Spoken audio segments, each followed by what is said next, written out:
How can Christians save marriages? This question is absolutely central to the renewal of the church and essential to the renewal of the world. So many of our society's problems are grounded in this challenge. I know I spoke to a chief of staff to a governor of a large U.S. state a few years back, and he told me, in his estimation, 80% of his state's spending was the direct result of the breakdown of the family.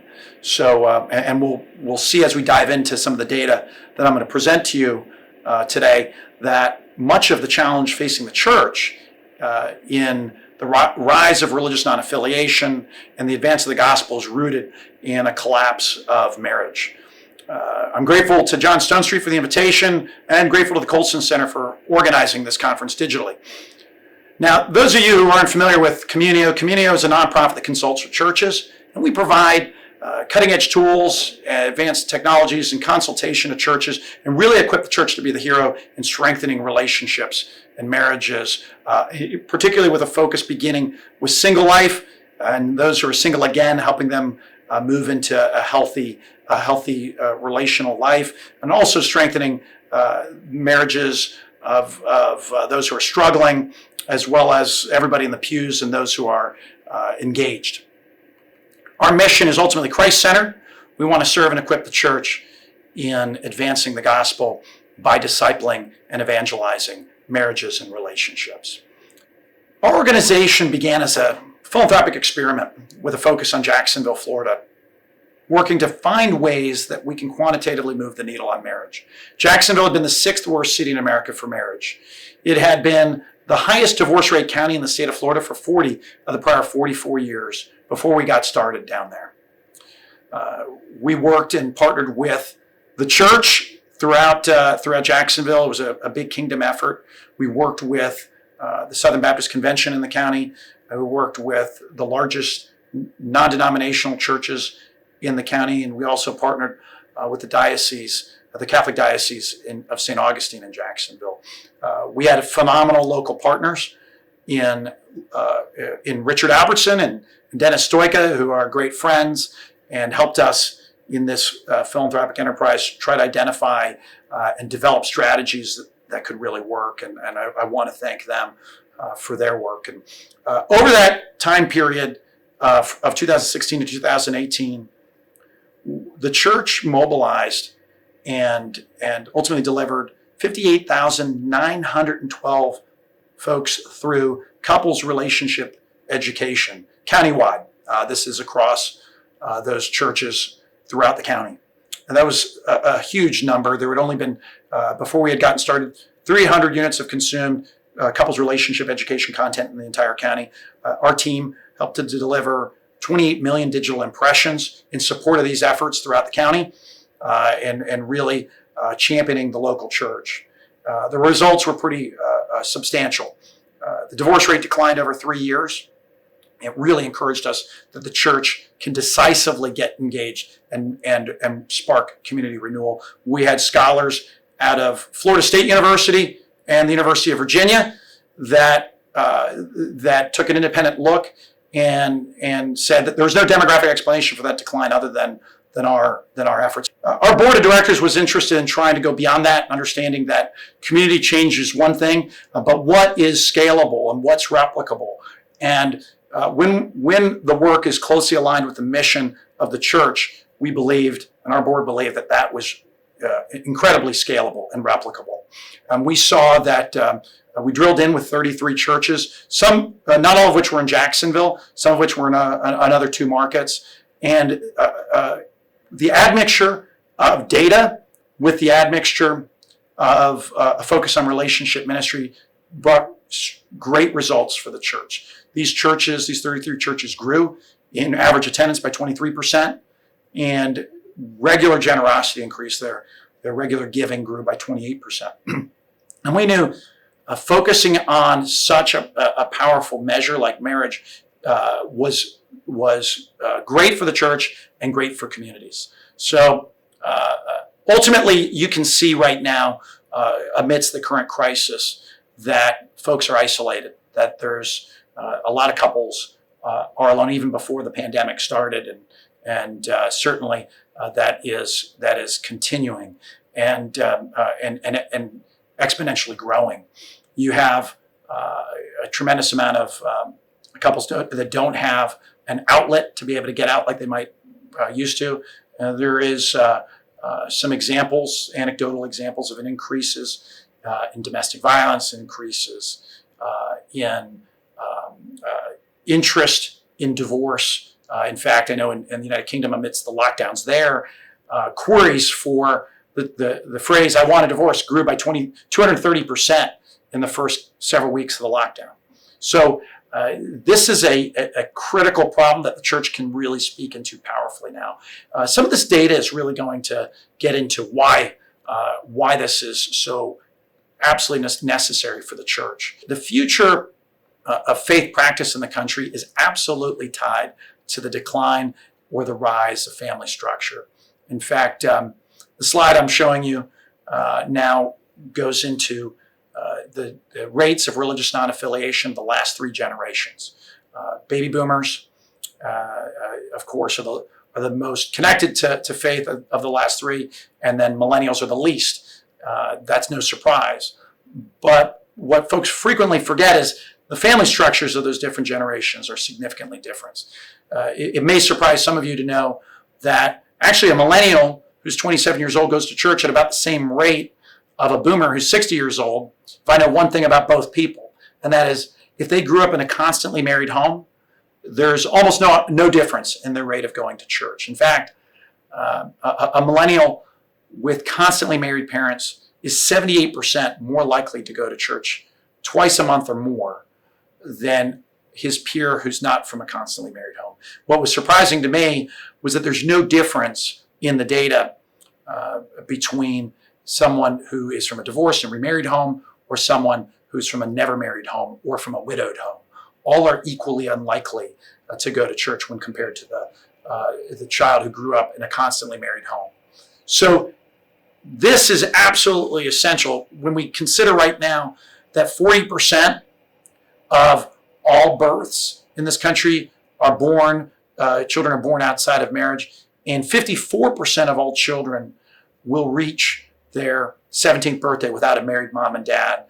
That's according to the Index of Family Belonging, which is published by the Catholic University of America. So as the family structure goes, so goes the church. And what are churches ultimately doing right now? We know marital health is central to community health. We know it's central to church health, and it's ultimately, of course, central to national health. But what excites me now is that the church is not currently engaged on this battlefield. Okay, well, we partnered with the Barna Group in commissioning a survey to try to understand what churches are doing in terms of allocating resources to marriage ministry. We found just 28% of churches across the board have a substantive and ongoing marriage ministry. 80% of evangelical churches reported spending 0% of their annual budget on marriage ministry. This, to me, should encourage all of us that the family is in great crisis. Marriage is in great crisis. But the church hasn't yet answered the call in this battle within real practical pastoral ministry. So closing, it's Communion's view that closing this ministry gap in a strategic way is absolutely, over the course of a 10, 15-year sustained way, is going to produce major nationwide cultural renewal and the renewal of the church. Now, through our learnings from 2016 to 2018, in focusing on producing community-wide change through the church, we developed a model and framework that we serve churches in building. We call it a data-informed full-circle relationship ministry. Community is unlike any other organization in the space. We don't author content in terms of content for the end user. We recognize that there's some amazing, life-giving, and life-changing couples relationship content out there. That's not our great crisis. The lack of that content is not our great crisis. It's that content's not catalytic. It's not being consumed by enough people and the right people. And so by data-informed, we mean using data to diagnose problems in the congregation and in the community to identify challenges and opportunities both in the pews and outside the pews in the neighborhoods surrounding our church campuses. And then by full circle relationship ministry, we mean applying best practices, both from a content and strategic perspective, in each stage of relationship life. From singles and singles again, to those who are married, to those who are engaged, and those who are in crisis.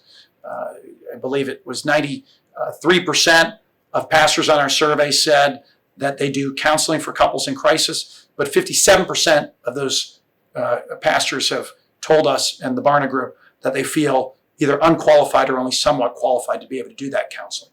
So in every stage here, the church can strengthen its work significantly. What we've, as an organization, have developed is really a two-pronged framework. One is what we call a church platform, when we work directly with and consult directly with an individual church, regardless of where they are in the country. And the other one is in the city platform. And in a city platform, philanthropists sponsor our work in a city to bring our consultation for free to a large group of churches in the community. Now, as of right now, we have 4 citywide initiatives going on in Billings, Montana, Yellowstone County, largest county in the state of Montana, in the Permian Basin, Midland and Odessa, West Texas, as well as in Denver, Colorado, and Denver and Arapahoe counties. And then finally, in Tarrant County, Fort Worth, Texas. If you're listening to this and you're a church in any of those areas, don't hesitate to contact us. There's a lot of resources that funders have sponsored to be able to give to your churches for free. So I do hope you'll reach out to us. The other means of supporting churches is what we call our church platform. And Community consults with all churches, all Trinitarian churches who have a biblical view of marriage, evangelical churches, mainline churches, and Catholic parishes. We're currently consulting with churches in every one of the time zones in the lower 48. And we support those churches over a 2-year period, really consulting with them and helping them build out this data-informed full circle relationship ministry. The framework that we realized works well in terms of making the content catalytic and producing a high volume of life-changing relationships in the county, in a community, is ultimately what we call our ministry engagement ladder. And that ladder is 5 steps, and we help churches thinking through and developing it. The first step of that ladder is digital outreach and to targeted folks in the community, both inside the church and outside the church in the community. Our team provides a full service suite of services to churches that may not have a well-developed comms team. We also provide consultation to churches who already do have good comms teams to help them stay cutting edge in those areas. And then once that invitation is made to those who have a real need, they look like they're folks who are struggling in their marriage based on the data, we invite them into what we call an outreach event. This is sort of 90% popcorn, 10% spinach, something fun and engaging for the couples. They're not yet ready to join a small group. They're not yet ready to come in and participate in a 10-week program or an all-day marriage retreat or program. So it's something lighter, something fun and edifying where marriage is held up. And at that event, folks will frequently be invited back to, and there's always an invitation back to the next strategic step, which is we call an ongoing engagement experience. That's where we're cultivating folks who come to the outreach event to ongoing events that are fun for couples. They can begin to build community. And the idea of healthy relationships and investing intentionally in your marriage is held up so that we're building a group of folks who are more and more interested in actually consuming that life-changing content. So before someone leaves that ongoing engagement experience, there might be a short witness talk, and a couple will encourage folks to, say, attend or join a couples group, let's say, where they'll go through some skills-based content. That skills-based content is what we call the growth journey. And we'll work with the church to identify the right piece of content. We work with 34 different authors and publishers, the very best evidence-based approaches in the Christian setting, great content from even secular publishers, and will help a church think through what they would like to and think would apply best in their church. And then ultimately, if you begin and you join one of those groups and you are working on your relationship and you're seeing your marital health increase, an invitation then to come to worship is a really short putt at that point. That's what we found. And so everything is designed around the idea of increasing and growing engagement. We help the church really design that idea. The way that we do it is through what we call serve, support, and scale. This kind of unpacks how that works and how a church can really think through transforming their community. The serve piece is we begin with a survey of the congregation and really understanding what is the relationship health in that church. What we find is anywhere between 1 in 4 and 1 in 6 people are struggling right now in the pews in their relationship. We get that through a first party, honest assessment from folks in the pews on any given Sunday.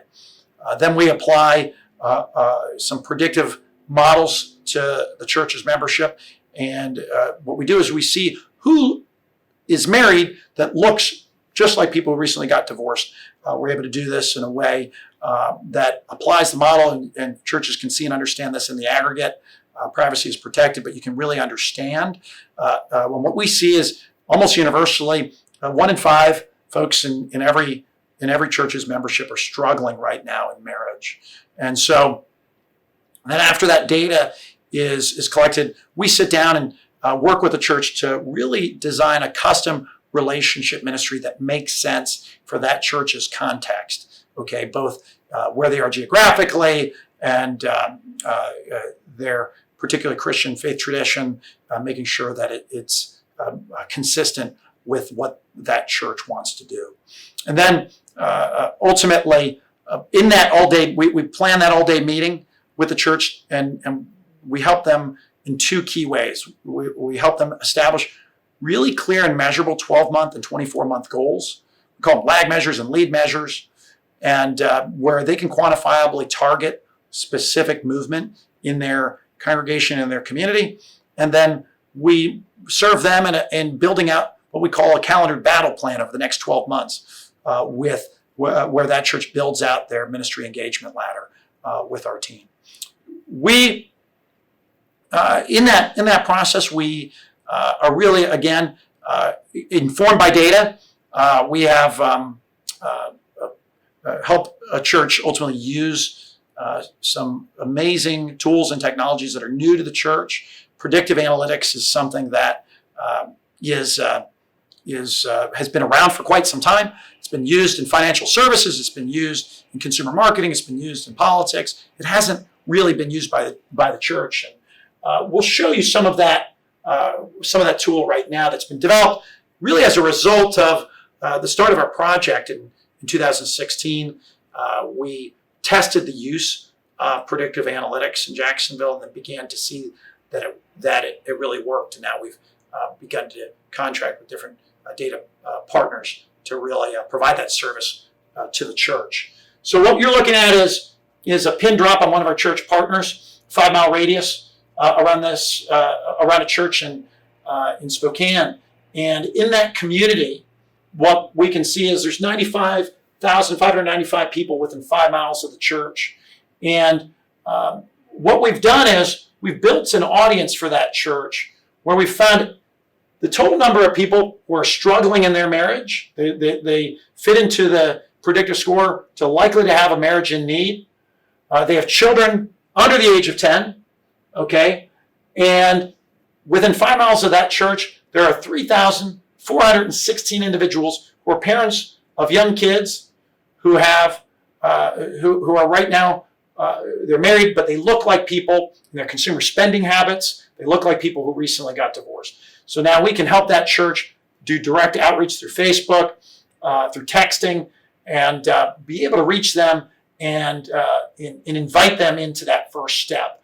I'll clear the filters here, and we'll look at those who are cohabitating without children right now within 5 miles of this church, who at least have a medium Christian religious identity. There's 2,730 individuals who are cohabitating without children, so they're out of sequence, but their faith is important to them. What we know about these folks is, what the data tells us, women in these relationships are the most vulnerable to domestic violence.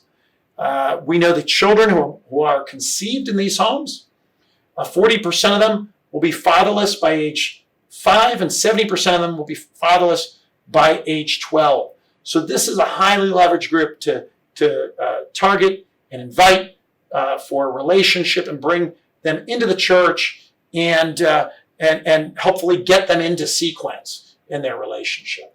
So when Communio works with churches, we provide them with a number of resources. They get access to an online catalog of ministry best practices, or our content catalog that has 85 pieces of marriage and relationship enrichment content from the best publishers and content authors out there.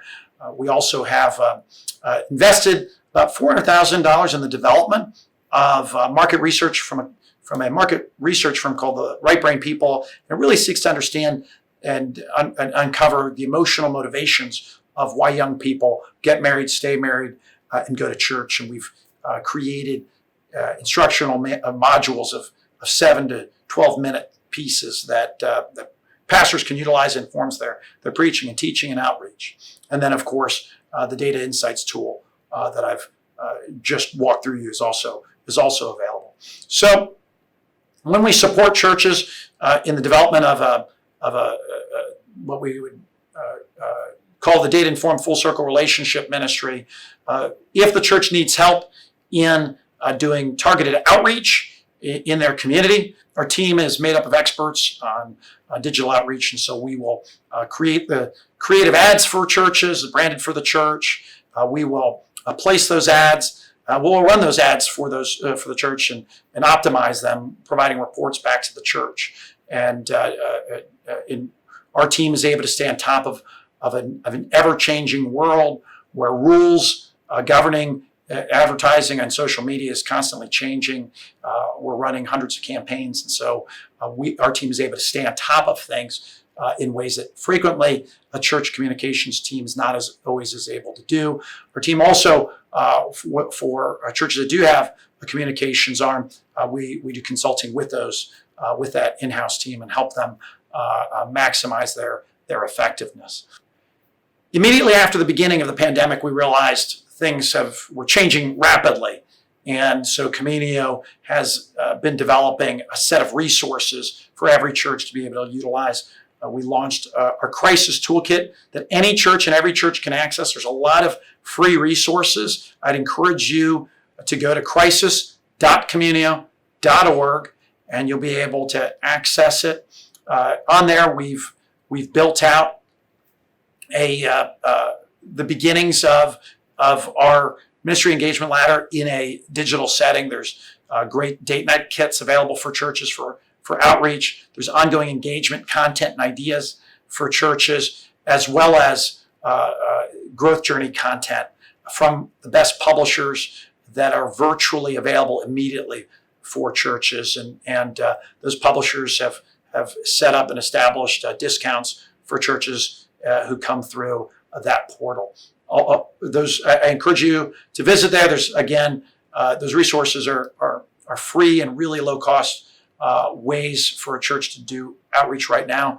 Our team is helping some of the largest churches in America right now, as well as a number of small churches and medium-sized churches apply and develop a 90-day ministry strategy around strengthening relationships right now amidst this pandemic, taking them through the summer to be able to support those couples who may not be able to get out and do the things that they might used to be able to do, or be able to help those churches organize and do things that churches aren't yet able to do due to rolling shutdowns and lockdowns and different rules in different jurisdictions and states. So I'd encourage you to go visit there, and our team would be thrilled to be able to serve you in this moment.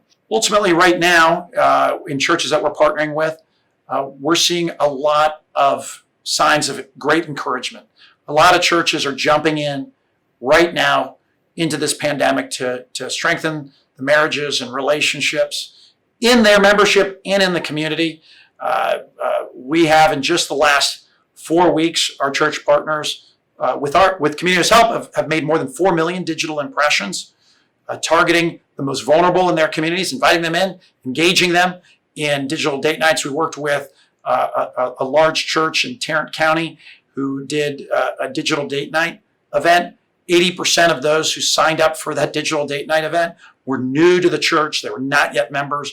There were churches in Denver and the Permian Basin and Billings that are doing great outreach. We're working with churches on our church platform and around the country that are doing really innovative things to reach out to their community. I'd encourage you in thinking about that.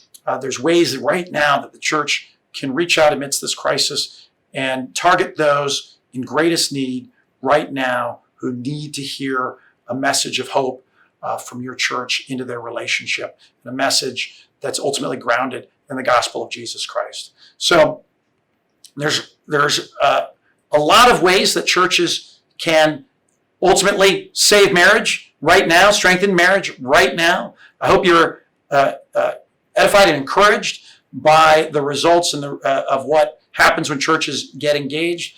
I truly believe that we can transform this country in 10 years if the church gets really serious about marriage ministry and being strategic about that marriage ministry and reaching out. If you're interested in talking with anybody on our team and just having a conversation about what your church is doing, what you guys might be, what gaps might exist, or what opportunities might there be, I'd encourage you to email me.